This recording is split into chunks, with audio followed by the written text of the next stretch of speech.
우리 이제 추석이 좀 가깝죠? 추석이 더 크게 세나요? 설을 더 크게 세나요?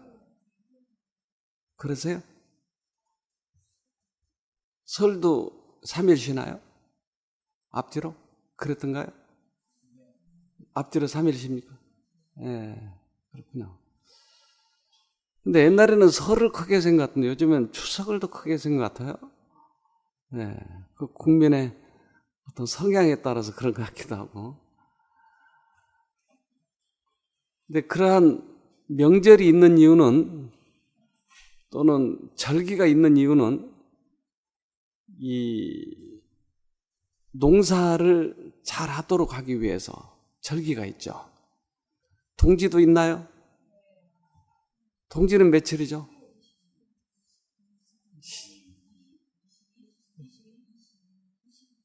22일. 예. 양력이에요, 음력이에요? 양력이에요.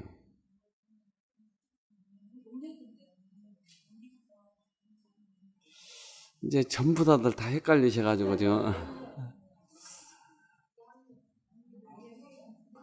동지가 뭐가 제일 짧은 날이에요?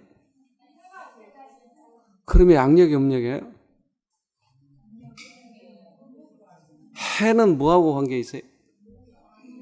해가 음력으로 관계 있군요. 네. 이제 온통 다 그냥 헷갈려서. 양력이에요, 이게. 지금 절기가. 네. 해 길이가 그때 제일 짧으니까. 양력이에요, 양력. 그런데 음력으로 세는 것도 있어요. 그래서 이 절기는 농사를 잘 짓도록 하기 위해서 그 절기 때마다 그때 추수를 해야 된다는 등, 캐야 된다는 등, 또는 거름을 해야 된다는 등, 이런 것들을 알도록 하기 위해서. 그런데 인생에도 추수를 해야 되잖아요. 인생 추수. 그러니까 이 추수를 잘 하도록 하기 위해서 인생의 절기가 있는 것이에요. 그래서 이스라엘 사람은 7절기를 가지고 있는데, 처음에 세 절기는 봄철에 있어요. 이게 유월절, 무교절, 요제절. 그 다음에 언제부터 50일째? 무교절부터 50일째 되는 날, 또는 요제절부터 49일 되는 날, 이게 오순절이에요. 그 다음에 이제 여름이 지나가고 가을쯤에서 이제 가을절기가 되는데, 7월 1일이 이제 오래도록 아무 절기가 없다가 7월 달로 넘어와서 무슨 절기가 아주 중요한 절기가 생기니까 미리 중요한 절기를 알리기 위해서, 중요한 절기가 온다 알리기 위해서 나팔을 불어요. 그래서 7월 1일은 나팔절. 그 다음에 그 후에 7월 10일 대속제일. 그 다음에 그게 다 지나갔어요, 이제. 그러면 마지막으로 죽을 사람이 죽고 살 사람이 살았어요, 이제. 그러면 장막절을 지내요. 이것이 이스라엘의 7대 절기예요. 근데 7대 절기 중에서 이 봄철 절기, 이것은 6월절은 문설주에 피를 바르면 그 집은 죽지 않고 살아 넘어갔어요. 그래서 6월절이라고 하는데, 이 절기는 왜 피를 바를까요? 예수님의 죽으심을 표상한 거예요. 그러니까 예수님이 우리 죄 때문에 죽으신 거예요. 근데 그것을 믿으면 죽지 않고 산다고 하는 것이에요. 그 문설주를 보고 죽이는 천사가 그 집을 넘어가는 것이게. 그래서 6월 넘어간다라는 뜻이에요. 6월절. 그게 1월 14일에 유대력이에요. 유대력으로 1월 14일에 6월절 행사를 하는 거예요. 유월절 행사 때 뭘 드렸죠? 하나님께? 양을 잡아서 드렸어요. 그런데 그 양을 먹으라고 그랬어요? 먹으라고 그랬어요. 양을 먹을 때 어떻게 먹으라고요? 다리를 꺾지 말고, 예수님은 돌아가실 때 다리가 꺾이지 않았어요.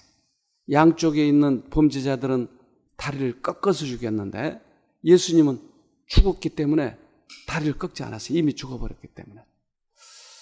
그래서 예수님은 다리를 꺾이지 않으시고 돌아가셨다. 그러니까 예수님을 표상한 거예요. 수천 년 전에 이미 예수님이 어떻게 돌아가실 것에 대해서 표상을 했어요. 근데 예수님이 돌아가신 날이 금요일, 그 다음에 토요일 날 땅속에 계시고 일요일 날 부활하셨어요. 그렇죠? 일요일 날 부활하셨어요. 그런데 예수님이 돌아가신 이유가 뭐라고요? 우리의 모든 죄를 사하시기 위해서. 그런데 내 죄까지 포함한가요? 근데 내 죄값은 내가 갚아야 된다고 하는 게 더 좀 정직하잖아요. 근데 저는 어렸을 때 그렇게 교육을 받았어요. 네가 도둑질하면 네가 감옥 가는 거야? 근데 우리 아버지가 상당히 그 옛날에 그래도 좀 그 지방에서는 꽤나 이게 하신 분이어서 이 아들들의 교육에 대해서 얼마나 철저하게 하는지 도둑질하면 큰일 나 너. 그래서 그렇게 교육을 받았는데 교회를 나가니까 내가 지은 죄를 예수가 다 갚아버렸대요. 이해가 되세요, 여러분? 이게? 그러면 이거 예수는 내가 지은 죄는 내가 갚아야지, 내가 지었는데도 내가 안 갚아도 된다는 거야. 그럼 이게 뭐예요, 이게? 여러분 이해가 되세요, 이게?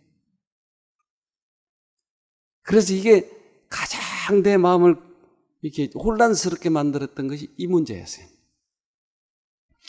그러면 도둑질하고 예수가 갚았어.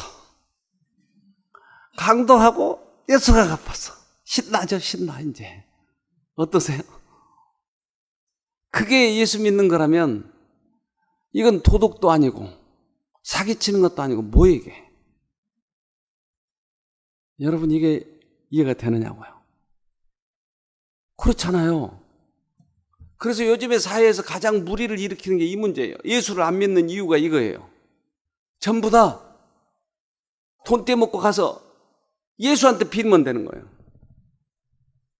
사기치고 가서 예수가 다 죄값을 졌다고 그러면 안 갚아도 되는 거예요. 여러분 어떠세요? 이 문제가 좀 그렇지 않아요? 근데 우리는 계속 예수가 죄를 값을 갚았다. 그러니까 내가 혼란스러워서 처음에 굉장히 갈등을 했어요. 근데 물어봐도 이것을 속 시원하게 누가 대답해 주질 않는 거예요. 누가 대답해 보세요. 그리고 여기 참가자 중에 90% 이상이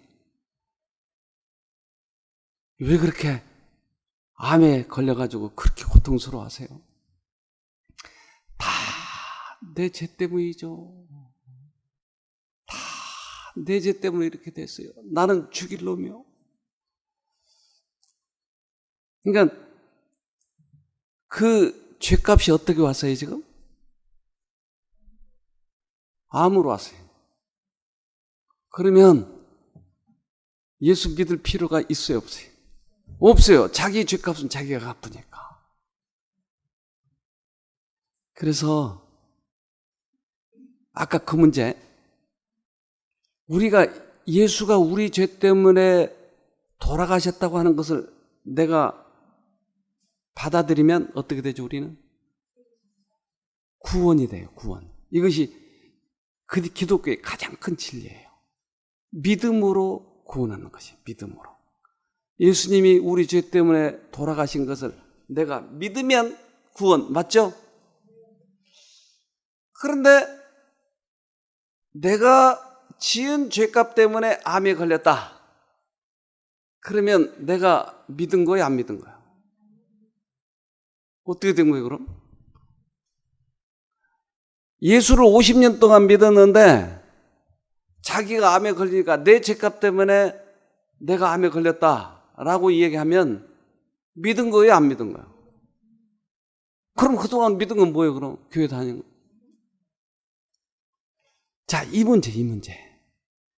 그러니까 내가 진심으로 예수님을 믿으면 그 죄책감에서 벗어날 수 있을까요? 그래요.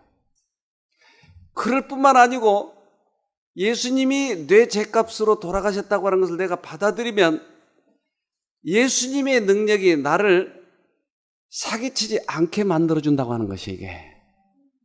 사기치지 않게 만들어준다고 하는 거예요.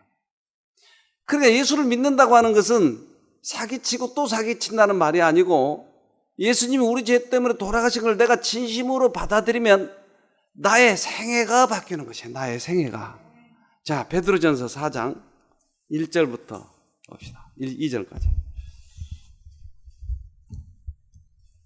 그리스도께서 이미 육체의 고난을 받으셨으니 너희도 같은 마음으로 갑옷을 삼으라. 이는 육체의 고난을 받은 자가 죄를 그쳤음이니 그 후로는 다시 사람의 정욕을 쫓지 않고 오직 하나님의 뜻을 쫓아 육체의 남은 때를 살게 하려 함이라. 네, 그리스도께서 우리 죄 때문에 죽으셨죠? 그렇다면 예수님이 십자가에서 죽으실 때 뭘 가지고 돌아가셨어요? 죄를. 그러면 죄를 없이 하기 위해서 돌아가셨다고요. 그러면 그 예수님을 내가 받아들이면 내 안에서 어떻게 될까요? 죄가 없어지는 거예요. 없어진다는 말은 과거에 사기친 사람이 이제는 사기 안 친다. 그래서 2절에 그 말이잖아요. 2절에 그 후로는 다시는 사기친 사람이 안 치고 하나님의 뜻을 쫓아 육체의 남은 때를 살기 위해서 예수가 죽으신 이유가 그것 때문에. 우리는 예수가 우리 죄 때문에 돌아가신 걸 지식적으로 받아들이지만 사기 안 치는 건 내가 노력해서 하려고 하는 것이. 그러니까 예수 믿는 게 더 힘들어. 옛날에 이거 노력 안 해도 됐는데 수준이 높아지니까 마누라도 안 때려야 되겠고 사기도 안 쳐야 되겠고, 그러니까 이걸 하려니까 내가 하려니까 너무 힘든 거예요. 이것은 불교도 하고 유교도 해요. 근데 그리스도교는 예수님이 우리 죄 때문에 돌아가신 것을 실제적으로 내가 받아들이면 내 안에서 죄 짓고 싶은 욕망이 없어지는 것이에요. 없어지는 거예요. 여러분, 이 경험을 해야 돼요. 그리고 죄에 대한 유혹이 있을 적마다 계속 이 경험을 통해서 죄를 끊어야지. 깡다로 그러면 또 짓고 계속 그런 거예요. 우리 과거에 해봤잖아요.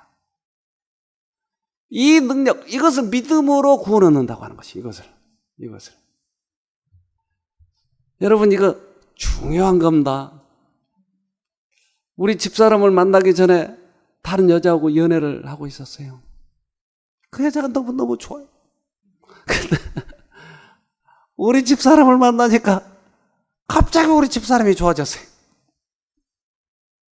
옛날 여자가 너무 싫어지는 거예요. 그렇게 좋던 여자가.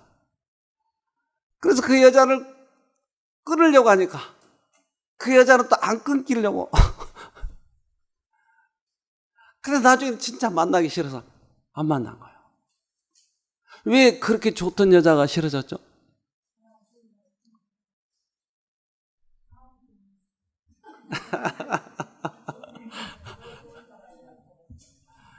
옛날에는 내가 죄를 좋아했는데 하나님을 만나니까 죄가 싫어져 버린 것이에요. 죄가 좋은데 끊으려고 하는 게 아니고 죄가 싫어진 것이에요. 그러니까 이것을 누가 해준다고요? 예수님이 이것 때문에 돌아가신 것이에요. 그러니까 앞으로 여러분 이 경험은 굉장히 중요해요. 예수를 믿었지만 이 경험을 한 번도 안 해보고 자기가 끊으려고 노력한 사람이 많아. 자기가. 예수는 믿지만 자기 힘으로 죄를 끊으려고 해. 그러니까 안 믿는 거하고 똑같은 거예요, 사실은. 그런데 죄를 지으면 자기 힘으로 하려고 하지 말고 자꾸 예수님을 불러서 예수님의 능력으로 그분이 끊게 해주게 해보세요. 그러면 그리스도를 믿는 것이 얼마나 행복한지 몰라요. 그렇지 않은 것은 다 이방 종교하고 똑같은 거예요. 하나도 다를 게 없어요. 이방 종교도 그들의 경전에 얼마나 도덕적 수준이 높게 만들었어요. 그러니까 평생을 두들기잖아요. 그걸 끊으려고. 계속 죄책감이 오니까 또 끊으려고.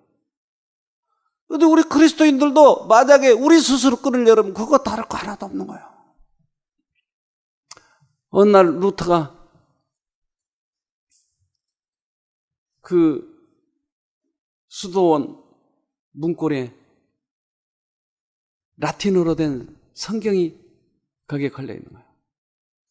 근데 이 성경을 아무나 볼 수 없어요. 근데 그 신부 그 수도원에서는 볼 수 있는 거예요.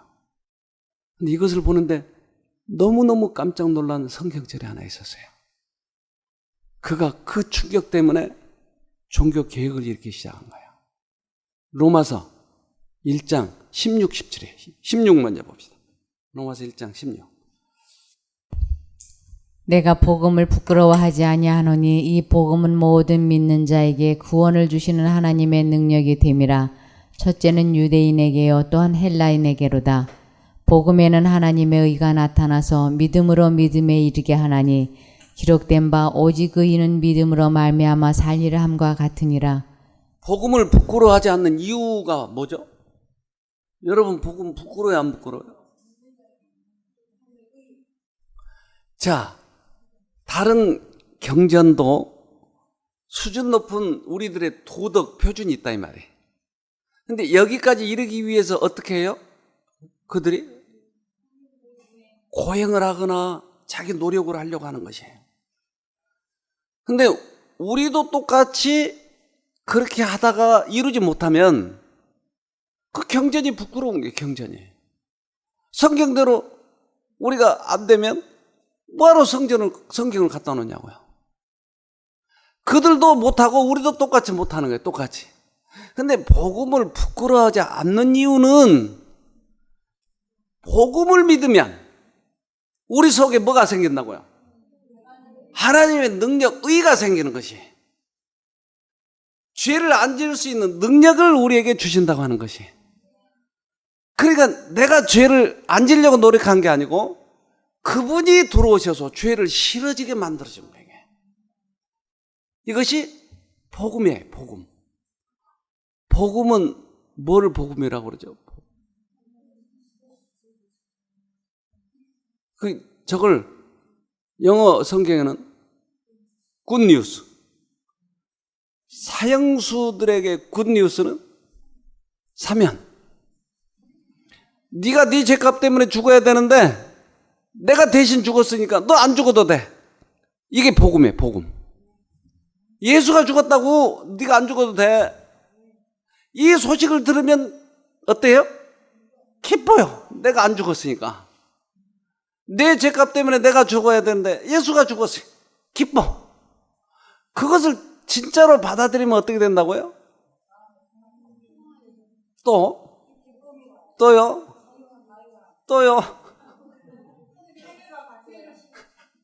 죄가 싫어져요, 죄가 싫어져요. 근데 우리들의 여러분 손 몇 개예요, 손이 몇 개냐고요? 네? 2개. 그것도 모르는 사람이 있을까봐 지금. 자, 그런데 누가 물건을 주면 몇 개를 받을 수 있어요? 2개. 근데 어떤 사람은 3개도 있고 4개도 있어요. 4손이, 3손이. 우리들의 믿음은 이 손과 같아요. 그래서 예수님이 우리 죄 때문에 돌아가셨다고 하는 것을 우리가 우리의 손만큼 받아들일 수 있는 거예요. 그러니까 처음에 야 기쁘다, 예수님이 우리 죄 때문에 돌아가셨구나. 와, 그러니까 그것을 느끼니까, 그것을 받아들이니까 죄가 싫어지는 거예요. 이게 실체네. 그렇다면 술 먹는 것도 끊어봐야 되겠네. 그 예수님을 바라보고 예수님을 부르니까 술 먹는 것도 끊어져. 그러니까 담배 피우는 것도, 마누라 두들겨 패는 것도 점점 뭐가 커져요? 손이 이것저것 잡는 거예요. 손은 뭐와 같아요? 우리의 믿음과 같아요. 그러니까 믿음이 작을 때는 조금밖에 못 받아. 믿음이 커지면 점점 많이 받아지는 거예요. 그래서 복음에는 하나님의 의가 있는데 이걸 받아들일 만큼 우리에게 의가 들어와요. 그러니까 조금 받아들이면 조금 들어오고, 많이 받아들이면 많이 들어오게. 믿음에 이르게 하나니, 작은 믿음에서 큰 믿음으로 우리가 발전돼 가는 거예요. 그러니까 오직 우리가 구원받은 것은 무엇으로만? 믿음으로만. 오직 의인은 믿음으로 말미암아 살리라. 이것을 보고 너무 놀랐어요, 루트가. 이야, 나는 그동안에 돈을 성전에다 많이 받으면 된 줄 알았는데, 돈을 많이 내면 내가 죄가 사해지는 줄 알았는데, 이 성경절을 보고 너무나 깜짝 놀란 건 전혀 아닌 거예요. 그래서 종교 개혁을 일으킨 것이야, 종교개혁. 이 모든 지금 개신교는 그때 종교 개혁을 일으켜놔서 생긴 거예요, 그 개신교가. 그래서 우리는 구원 얻는 건 무엇을 얻는다고요? 믿음으로 하는 거예요. 그래서 예수님이 무교절날, 아까 3대 절기, 봄절기가 3절기가 있었다고 그랬죠. 6월절, 그 다음 절기가 무교절은 뭐였다고요? 죄 없는, 누룩 없는 떡을 먹는 것이 무교예요. 누룩 없는 떡. 그러면 무교라는 말은 죄가 없는 떡을 먹는 날, 즉 예수님이 돌아가심으로 인해서 죄를 없애버렸다. 그러니까 무교병을 먹, 그것을 상징하는 것으로. 그래서 둘째 날은 뭐예요? 무교절. 자, 우리 레위기 봅시다. 23장 10절.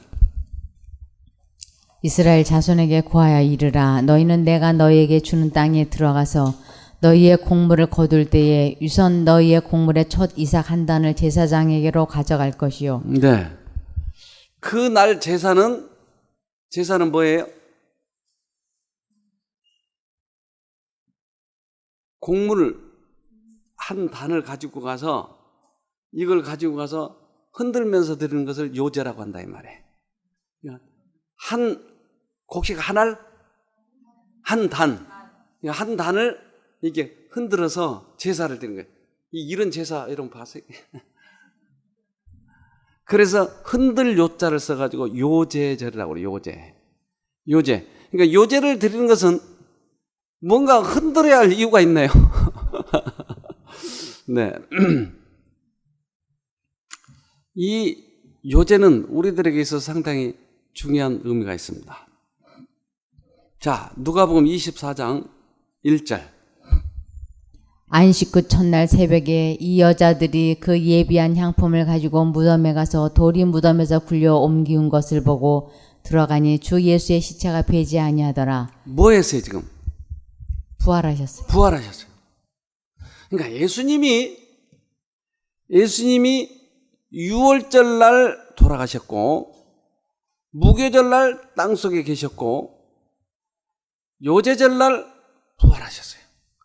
그러니까 옛날 수천 년 전에 표상했던 그날에 돌아가셨어요.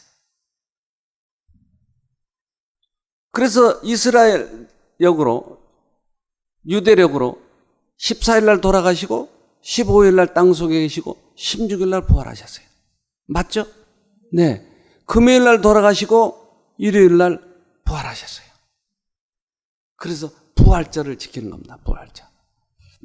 일요일이 부활절이에요. 그렇죠? 네. 그런데 왜 무겁게 한 단을 가지고 이렇게 흔들으라고 그랬을까요? 한 알만 이렇게 하면 되는데. 예수님 부활하셨으니까. 근데 예수님이 부활하신 날 사람들이 1000년 전에 죽었던 사람이 일어났어요? 작년에 죽었던 사람이 일어났어요? 옷이 1000년 전에 죽었던 사람 옷은 어떨까요? 어쩌면 손자하고 할아버지하고 일어났을지도 몰라요. 이런 사람들에서 뭐 할아버지 근데 둘이 비슷해 나이는. 어떻게 된 거야 이거? 내가 어렸을 때 보았던 할아버지가 일어난 거예요. 어떤 사람은 이웃집에 사는 사람이 일어난 거예요. 이거 어떻게 된 거예요? 사람들이 안 믿으니까, 부활을 안 믿으니까 부활했다고 하는 것을 보여주는 것이. 발이 셋 있는 사람을 바리새인이라고 그러죠. 머리가 넷 있는 사람은 사두개인. 우리말로 해석하는 겁니다. 근데 사두개인들의 교리가 뭐예요? 부활이 없다고 하는 거지. 부활이 없다고.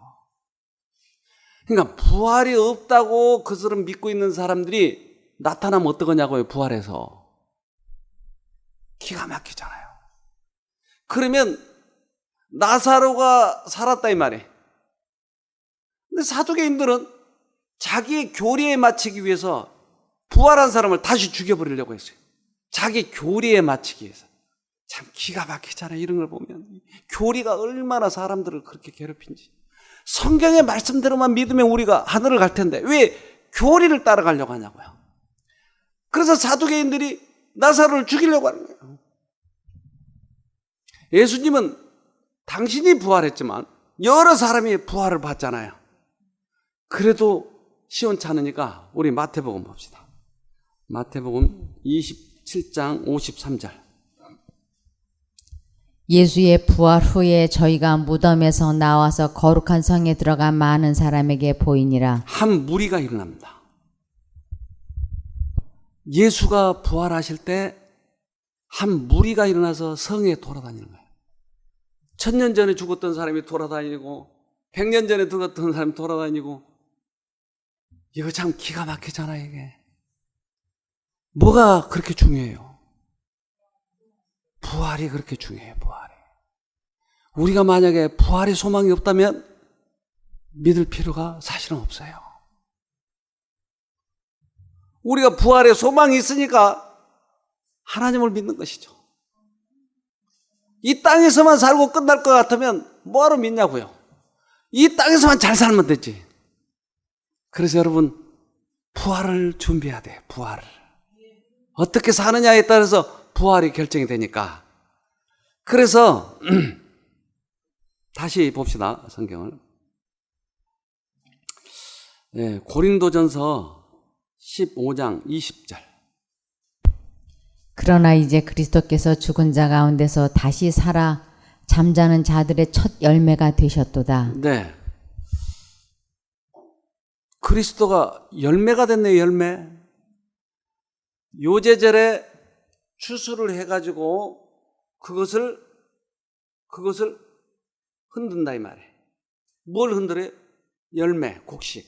이것은 보리 수확이에요. 보리.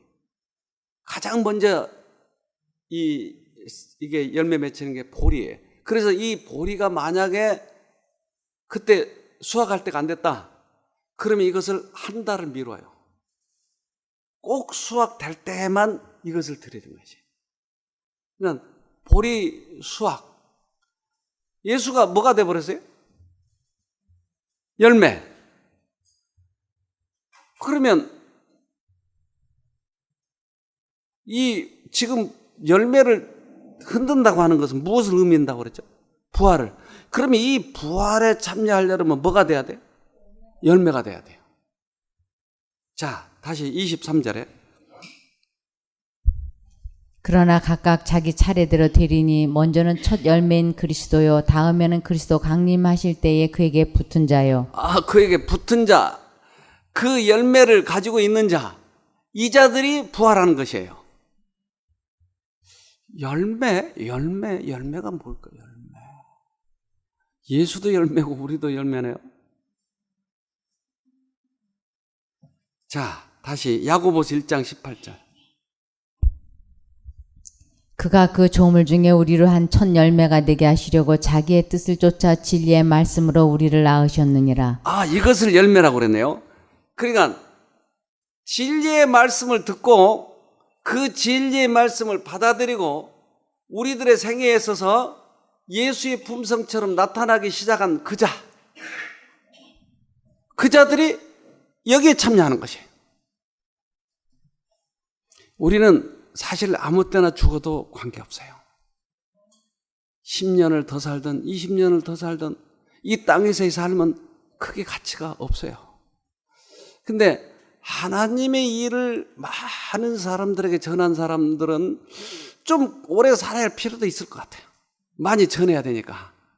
근데 자기만을 위해서 산 사람들은 그렇게 오래 사나 적게 사나 그게 크게 문제가 없다고 생각이 돼요.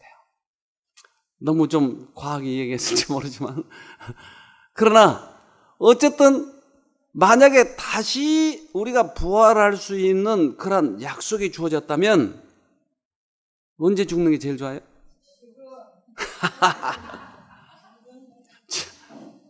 빨리 가서 약 사오세요. 그러니까 지금 죽기를 소원한 사람도 있는데 무엇이 약속돼야 돼요? 부활의 약속이 돼야 돼요. 정말 내가 부활의 약속이 있나 이거예요. 이게 그래서 가장 중요한 거예요. 내가 정말 믿음의 실체를 가지고 있느냐는 것이. 믿습니다 하는 것으로 가는 것이 아니고 실제적으로 자녀가 됐냐 이거예요. 내가 열매가 됐냐 하는 거예요. 이것이 부활의 조건이니까. 여러분 이건 중요하잖아요.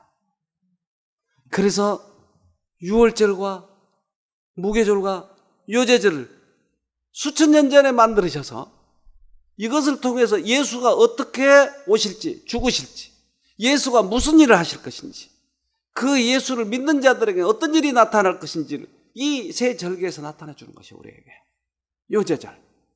자 봅시다. 골로새서 3장 4절. 우리 생명이신 그리스도께서 나타나실 그때에 너희도 그와 함께 영광 중에 나타나리라. 그러므로 땅에 있는 지체를 죽이라. 곧 음란과 부정과 사욕과 악한 정욕과 탐심이니 탐심은 우상 숭배니라. 이것들을 인하여 하나님의 진노가 임하느니라. 너희도 전에 그 가운데 살 때에는 그 가운데서 행하였으나 이제는 너희가 이 모든 것을 벗어버리라. 곧 분과 악의와 회방과 너희 입에 부끄러운 말이라. 너희가 서로 거짓말을 말라. 옛사람과 그 행위를 벗어버리고 새 사람을 입었으니 이는 자기를 창조하신 자의 형상을 쫓아 지식에까지 새롭게 하심을 받는 자니라. 네. 자, 예수님이 오실 때 거기에 붙을 사람에 대해서 설명한 것이 어떤 사람이요? 옛 사람을 벗어버리고 새 사람을 입은 사람이에요. 옛 사람을 벗어버리고 새 사람을 입는다. 이게 무슨 말이 이게? 그게 그 말이 근데 이것을 뭐라고 하냐면 거듭남이라고 그래요. 우리들의 생애를 과거 가지고 있는 그 성향을 조금씩 바꾸는 것이 아니고 새로 들어온 씨가 나를 바꿔가는 것이에요. 조금 어려울지 몰라요. 왜? 우리는 이게 오래 익숙해 있기 때문에. 내가 나를 조금씩 바꾸려고 하는 것은 그건 불교도 하고 유교도 해요. 그런데 나의 성향을 바꾸는 것이 아니고 새로운 씨가 점점점 퍼져가지고 나를 바꿔가는 것이에요. 자, 다시 한번 베드로전서 3장 21절. 물은 예수 그리스도의 부활하심으로 말미암아 이제 너희를 구원하는 편이 곧 침례라. 육체의 더러운 것을 제하여 버림이 아니요 오직 선한 양심이 하나님을 향하여 찾아가는 것이라. 육체의 더러운 것을 내가 자꾸 버리고 바꾸고 하는 것이 아니고 우리들에게 씨가 들어오니까 옛날에는 도둑질이 좋았는데 싫어져. 양심이 바뀐 거예요. 양심이. 옛날 사기치는 것이 좋았는데 안 좋아. 그러니까 이 씨가 바뀐 거예요. 근데 이 씨가 차츰 나의 과거의 성향을 바꿔놓고 가는 것이, 이것이 하늘을 가는 것이다. 이것이 거듭남이다. 이 말이에요, 지금. 여러분, 이게 이해가 되세요, 지금? 내가 거듭난 것과 아닌 것을 지금 분명히 여기서 이해를 해야 내 상태를 알잖아요. 내가 나를 지금 바꿔가는 것이 아니고, 과거의 성향을 내가 바꿔가는 것이 아니고, 새로운 씨가 딱 들어와서 양심이 바뀌어버린 거예요. 옛날에는 교회 가는 게 그렇게 싫은데 교회가 너무 좋아. 옛날에는 마누라하고 살려면 하루 종일 싸웠는데 마누라가 좋아. 그러니까 가끔 성질 날 일이 생기는데 그것이 새 마음이 누르고 새 마음이 그것을 없애고 하면서 간다고 하는 거예요. 새 마음이 주인이 되는 거예요. 이것이 거듭남이라고 하는 거예요. 이 거듭난 이 사람을 하나님께서 데리고 가는 거예요. 이것을 뭐라고 표현했냐면 로마서 8장 23절. 이뿐 아니라 또한 우리 곧 성령의 처음 익은 열매를 받은 우리까지도 속으로 탄식하여 양자 될 것 곧 우리 몸의 구속을 기다리느니라. 네, 이것을 성령으로 처음 익은 열매라고 지금 표현했어요. 우리들의 아버지, 우리들의 제일 큰 형, 누구죠? 큰 형? 예수님이 먼저 열매로 가시고, 그 다음에 우리도 성령을 통해서 이게 씨가 들어왔다 이 말이에요. 그러면 이 씨를 가진 사람들은 그분이 오실 때 우리를 수하게 가는 거예요. 그래서 지금 기다린다고 그랬잖아요. 지금 추수해지기를 기다리고 있는 거예요. 부활의 날 아침 이것이 분별이 될 거예요. 지금은 다 알 수가 없어요. 누가 어떤 마음을 가진지 다 알 수 없어요. 우리가 속단하면 안 돼요. 아, 나는 분명히 그때 하늘 갈 거야. 천만에요. 그렇지 않아요. 그러나 바울 선생은 그 면류관에 대해서 예비한 것에 대해서 확신을 가지고 있었어요. 그것은 특별한 증거가 그에게 있었어요. 자, 우리도 그럴 수가 있어요. 그런데 함부로 속단해서 내가 성경절 몇 개 더 한다고 믿습니다를 한 1000번 외웠다고 하늘 가는 건 절대 아니에요. 절대 아니에요. 우리는 그분의 열매가 돼야 돼요. 그분의 열매가. 그분의 열매. 그러면 그분처럼 남자가 되란 얘기인가요? 그분처럼 좀 미남이 되란 얘기인가요? 그분의 품성을 많이 닮아갈 거예요. 그러니까 우리가 품성을 우리가 바꾸려고 하는 것이 아니고 그분의 영이 우리 마음에 오시면 우리를 바꿔가는 것이에요. 이러한 소망이 있을 때 우리는 신앙생활이 흥미롭고 기쁨이 있고 나의 변화가 상대방에게 많은 감동을 주고 그럴 거예요. 그런데 신앙생활은 오래 하지만 바가지는 끊기지 않아요. 왜 그런가? 이것은 실제적으로 내가 안 믿고 있기 때문에요. 근데 그것을 지식을 많이 안다고 해서 믿는다라고 착각을 하고 있다고. 이것을 점검하자고 하는 거예요. 이것을. 자, 다시 빌립보서 3장 21절. 그가 만물을 자기에게 복종케 하실 수 있는 자의 역사로 우리의 낮은 몸을 자기 영광의 몸의 형체와 같이 변케 하시리라. 예수님이 부활의 날 아침 오셔서 일어나라! 시체들이 일어나고 우리 살아남은 자도 이제 예수님 볼 거예요. 예수님이 볼 때 꼭 누구같이 생겼어요, 이게? 네? 우리 아들이 말해요. 우리 교회에서 이렇게 우리 교회 아들이 나오니까 교인들이 하는 말이 꼭 원장님 빼 닮았네. 특별히 엉덩이 턱 뒤로 내밀는 거나 이런 거 어쩌면 그렇게 닮았어요. 우리가 예수님을 보면 뭘 닮았을까요? 예수님이 볼 때, 야, 넌 어떻게 나를 닮았니? 근데 엉망진창 씨도 다른 그 사람이 오면 어떡할까요? 나를 닮았다고? 안 할 거예요. 우리는 지식에까지 그분을 닮을 거예요. 그래서 매 순간에 우리는 예수님을 닮아가는 거예요. 매일 우리는 우리들의 성격에 부활이 일어나요. 오늘도 내일도 예수님을 마음에 모시고 다시 변화되고, 또 잊어버렸으면 또 다시 모시고 변화되고, 그러면 부활의 날 아침 우리는 그분을 보지 않겠느냐는 것이에요. 그래서 오늘도 우리들에게 이 음성이 들려요. 뭐라고 들려요, 여러분? 마누라 패지 마라. 이웃에게 잘해라. 오늘 내가 먼저 먹고 싶은데 옆 사람이 먹어. 그러면 짜증내는 거예요. 네. 그러면 내가 그것을 안 하려고 노력하지 말고 그때마다 어떻게 하라고요? 예수님을 부른 거예요. 그럼 예수님이 자꾸 나에게 음성을 들려주는 거예요.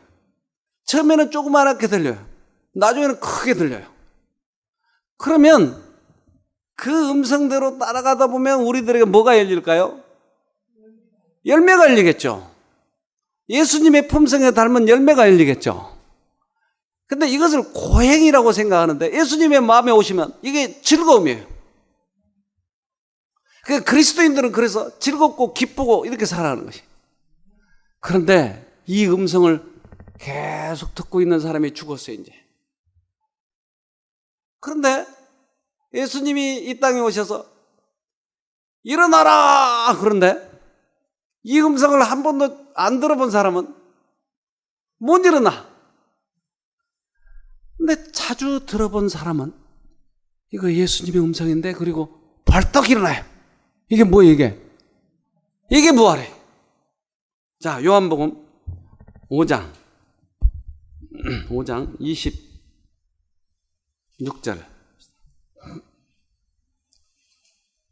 아버지께서 자기 속에 생명이 있음같이 아들에게도 생명을 주어 그 속에 있게 하셨고 또 인자됨을 인하여 심판하는 권세를 주셨느니라. 이를 기히 여기지 말라. 무덤 속에 있는 자가 다 그의 음성을 들을 때가 오나니 선한 일을 행한 자는 생명의 부활로 악한 일을 행한 자는 심판의 부활로 나오리라. 네. 무덤 속에 있는 자가 뭘 듣는다고요? 음성을 듣는다. 그러면 벌떡 일어난 거예요. 그러나 이 음성을 듣지 못한 자는 심판의 부활에 나온다. 그때 일어나지 못한다. 아버지는 아들에게 생명을 주셨고 그 생명을 우리들에게 넣어줬으니까 우리가 생명을 가지고 있는 거야. 영생에 대한 생명을 가지고 있는데 잠시 쉬러 무덤에 들어간 거예요, 우리가. 그러면 무덤에서 주님을 기다리고 있다가 이제 일어나라. 그러면 우리는 그때 일어날 거예요. 얼마 전에 여기 오셨다가 병원에 가셨는데 이분이 돌아가셨어요. 제가 병원을 두세 번 갔어요. 가서 이분을 위해서 기도를 해주니까 자기 아내에게 빨리 녹음해, 빨리 녹음해. 그래가지고 녹음에 담아놓은 거예요, 기도를. 가서 이제 제가 몇 말씀 드렸더니 그 말씀을 자꾸 녹음하라고 그런 거예요. 근데 이분이 죽음에 대한 두려움이 많았던 분이었어요. 이분이 죽음을 깨닫고 가족들을 다 모았어요. 친척들까지 다 모았어요. 그리고 내가 그동안에 예수를 모르고 살았는데 쉼터에 와서 예수님을 알았다. 그래서 그렇게 성경이 어렵고 그랬던 것이 너무나 쉽게 깨달아졌다. 그래서 난 구원에 대한 확신을 가지고 있다고 하는 거예요. 그리고 그 믿지 않는 친척들, 가족들에게 내가 꼭 이야기하는데 꼭 믿어라. 그래가지고 그 가족들에게 교회까지 다 일러주는 거예요. 교회. 어느 교회로 가라. 어느 교회로 가까운 교회 어느 교회로 가라. 그분 재수 씨가 이 목회자 3호예요. 이분이 전화해가지고 그 얘기를 다 하는데 너무너무 고마워요, 원장님. 너무 고마워요.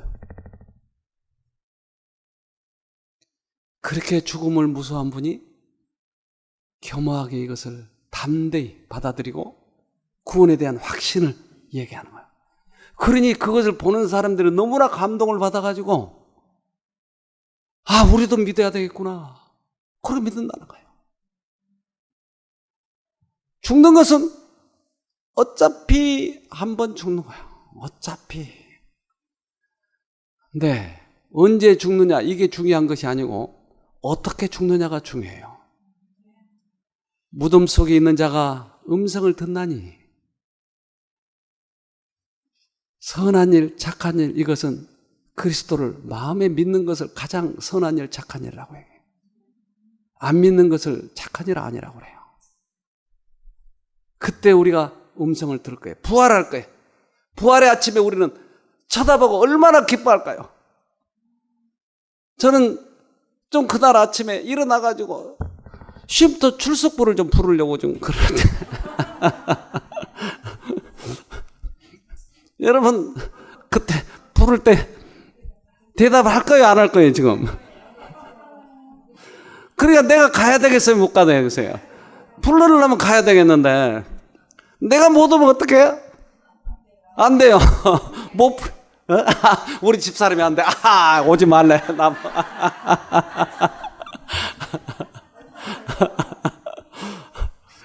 부부도 못 믿어. 자, 우리 요한복음 5장 24절. 내가 진실로 진실로 너에게 이르노니 내 말을 듣고 또 나 보내신 이를 믿는 자는 영생을 얻었고 심판에 이르지 아니하나니 사망에서 생명으로 옮겼느니라. 진실로 진실로 너에게 이르노니 죽은 자들이 하나님의 아들의 음성을 들을 때가 오나니 곧 이때라. 듣는 네. 자는 살아나리라. 보니까 아버지를 믿으면 사망에서 생명으로 옮겼다. 이것은 씨를 받았던 것을 의미하는 거예요. 나를 계량해 가는 것이 아니고 하나님의 씨를 받으면 이 말이에요. 받으면 사망에서 생명으로 옮겼다. 그런데 이 씨가 있는 자를 뭐라고 표현하면 좋을까요? 씨가 있는 자, 산 자, 없는 자는 죽은 자. 마치 저 우리 이번에 저 꽃을 꼽아놨죠? 저거 며칠 나갈까요? 한 일주일. 왜 그렇게 일주일밖에 안 간다고 생각해요? 아, 뿌리가 있고 없거든요. 그러니까 우리가 씨가 없으면, 뿌리가 없으면 죽은 자예요, 죽은 자. 조금 살았다가 죽을 사람이 결국은 영생을 얻지 못하는 거예요. 근데 우리 안에 뿌리가 있으면 영생을 살기 때문에 죽었지만 산 자라고 얘기하고, 뿌리가 없으면 살았지만 죽은 자라고 표현한 것이. 그래서 죽은 자가 여기 25절에 죽은 자들이 하나님의 음성을 들을 때가 오나니 언제라고요? 오늘. 네, 중요한 선택하시기를 바랍니다. 기도합시다. 하늘에 계신 아버지,